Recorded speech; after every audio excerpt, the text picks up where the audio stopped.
Bonsoir à tous, vous écoutez Jade FM, 18h, mardi soir, c'est l'heure des chroniques cinéma, le cinéma Toile de Ré qui se trouve au Chaudron à Pornic et son directeur. J'ai le plaisir d'accueillir cette semaine encore Victor Simonet. Bonjour Victor. Bonjour Jim. Jules, en studio, notre service civique également. Bonjour Jules. Bonjour Jim. Qui présentera cette même chronique cinéma la semaine prochaine. Pour le moment, nous partons en direction des films proposés aux spectateurs du Ciné Toile de Ré pour cette semaine du 19 au 25 novembre. Qu'est-ce qu'on va pouvoir découvrir sur le grand écran du Toile de Ré ? Alors cette semaine, nous avons pas mal de nouveautés et surtout des sorties nationales françaises. Donc je pense que c'est des films qui vont plutôt pas mal parler à notre public. Nous avons 2 sorties nationales. Une plus grand public qui est Jean Valjean. Bon, j'ai envie de dire, tout est dit. Oui.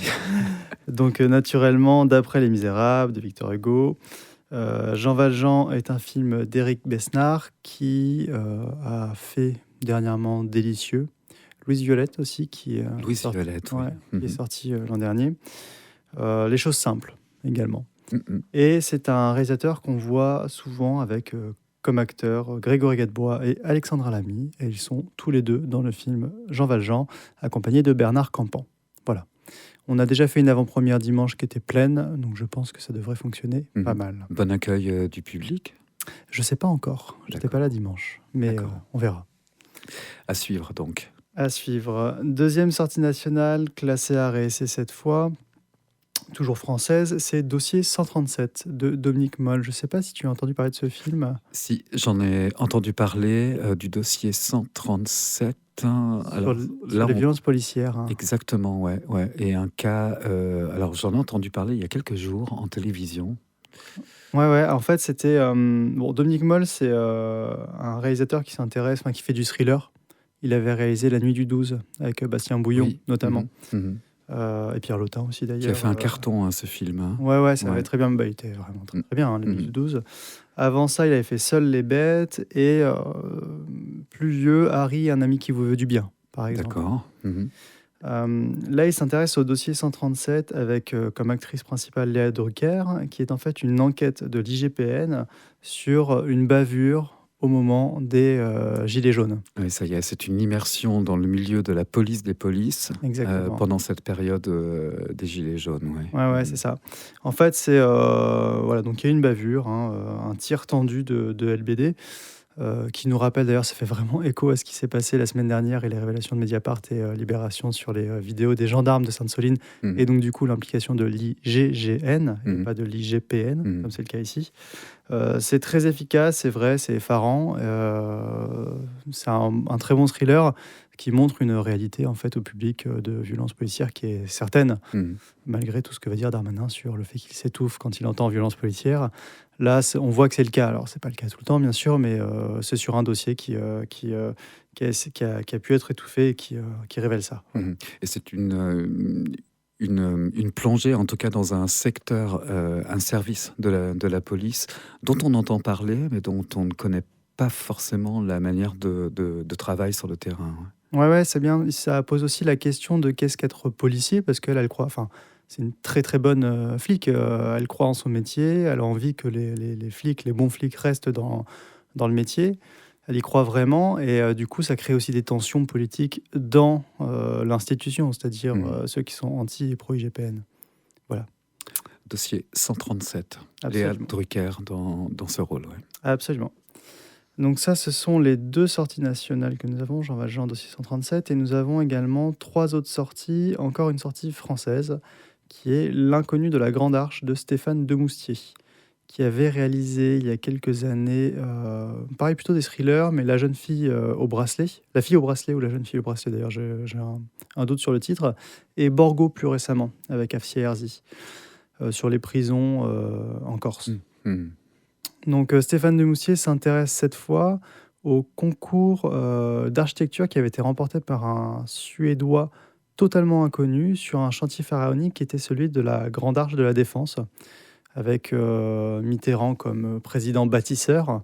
Et c'est assez intéressant finalement de voir cet inconnu arriver dans un projet immense qui le dépasse et on va voir que les idées vont se heurter à la complexité, du réel et les aléas surtout de la politique, Mmh. qui ont été des années assez mouvementées, voilà. C'est vraiment non seulement intéressant, et c'est aussi bien interprété et on retrouve avec plaisir, bon, non seulement Swan Arlo également et aussi Xavier Dolan qui a un super rôle, dans ce film et qui est très agréable à voir. Voilà, Très bien. donc L'inconnu de la Grande Arche de Stéphane Demoustier, à réessayer toujours.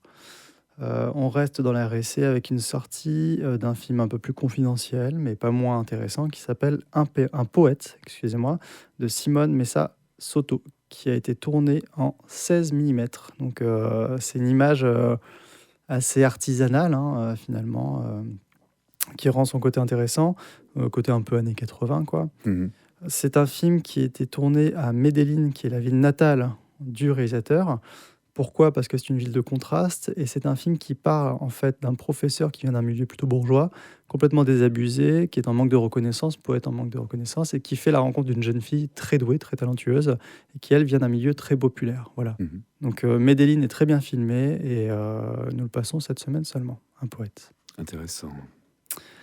Enfin, nous avons un film de répertoire. Donc, tu sais, dans la RSC, il y a aussi 5 labels. C'est vrai que ça, je ne l'ai jamais vraiment précisé, mais nous avons les films labellisés jeune public, recherche et découverte pour les films un peu plus confidentiels, on va dire, les films patrimoine et répertoire, donc qui ont plus de 20 ans, qui sont classés RSC. Mmh. Et maintenant, depuis un an, nous avons aussi les films 15-25 qui sont identifiés pour les jeunes dans la RSC et les courts-métrages.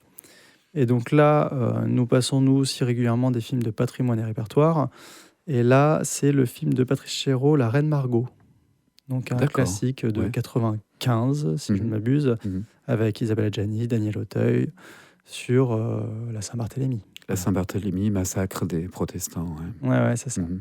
2h40, voilà, Ouais. on le passe 2 fois cette semaine. Donc si vous avez envie de faire un petit bond en arrière, c'est le moment. La Reine Margot.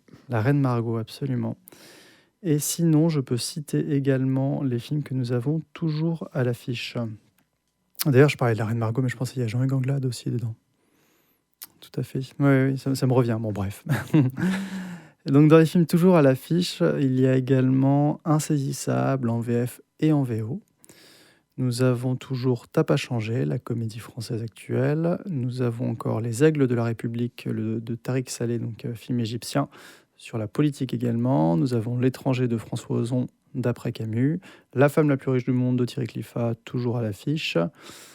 Euh, et Marcel et Monsieur Pagnol, que nous gardons pour le jeune public. Très bien. Et ça me fait penser à quelque chose. Nous avons un événement jeune public aussi cette semaine. Mmh. Il s'agit donc des mini-toiles, une fois par mois, comme d'habitude. Et donc cette semaine, c'est le cricket que nous passons, qui est recommandé à partir de 3 ans, ce dimanche à 10h30. Animation, j'ai pas envie de dire de bêtises, mais tchèque. C'est magnifique, c'est un cricket qui se promène avec son violon. C'est vraiment de la très très bonne animation. Mmh.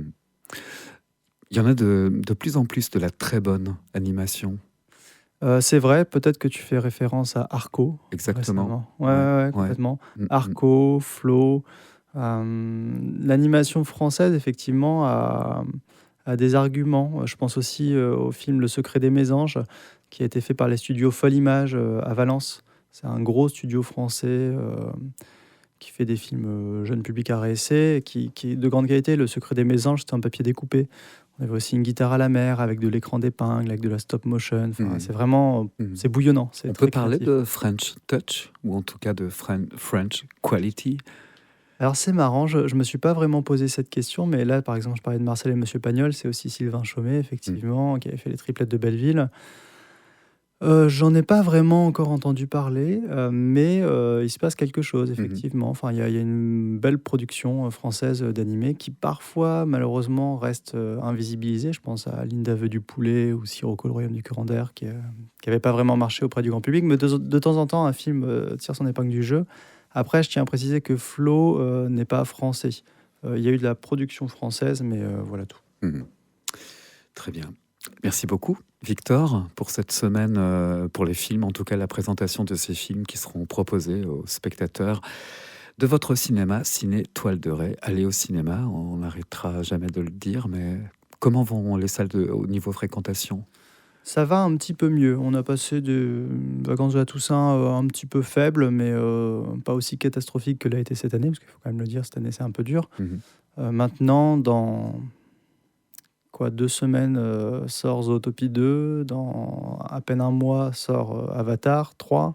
Donc là, je pense que ça va donner un petit Ouais. coup de peps à la fréquentation. Mhm. Et puis après, généralement, je pense qu'il y aura de très bonnes sorties aussi à réessayer en début d'année. Mhm. Donc voilà, mais en tout cas, merci beaucoup pour votre soutien aussi. Merci beaucoup à GDFM. Nous sommes là pour ça et c'est toujours un vrai plaisir. Merci beaucoup Victor. Allez au cinéma, semaine du 19 au 25 novembre donc. On se retrouve la semaine prochaine. Si vous le voulez Pardon. bien. On se retrouve la semaine prochaine, ce sera sûrement ma collègue Mélanie. Mélanie, avec plaisir. À bientôt.